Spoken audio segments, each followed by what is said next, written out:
We have a book here in this section. All the information about navel piercing starts.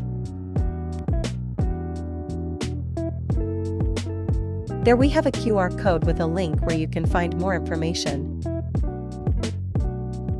Today, the most important thing is that we see the complications that can arise with navel piercing. Biggest problem is that people do not understand the difference between 6, 8, and 10 millimeters, and that this piercing is always 1.6 millimeters thick. In addition to 10 millimeters, we also have 12 millimeters, which in most cases is the first piercing, and then it can be reduced to 10 or 8 or rarely 6 millimeters. This means if you put a 6 millimeters hole in a 10 millimeters hole, you will 100% create a problem. The second item is that a lot of people don't understand that when they put a second piercing, it shouldn't be long, have chains, or be heavy. For the first piercing change, we suggest that you simply go for a different color, and then in at least a year when the piercing has healed, you can change to something different that you like. Maybe some model with a chain or a heavier model. Change must not happen too quickly. 3. The problem we face is that most people do not know what is external and what is internal piercing.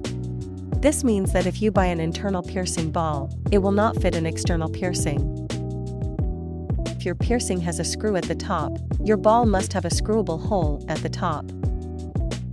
The fourth thing that is very important is that the chain that hangs from the piercing, in cheap piercings, is made of brass, and that's why you have piercings that you can buy for €5, and those that are made of surgical titanium and gold, they cost between €25 and €35.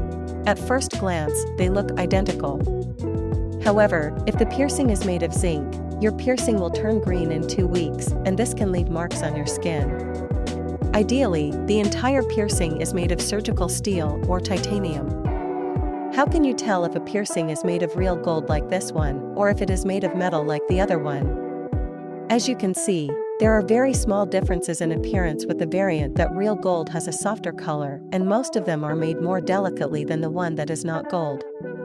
The eternal assumption is that real gold must have some seal. With piercings this is not the case, because if we put a seal here or here, it means that bacteria can get into the piercing, and that can create big problems.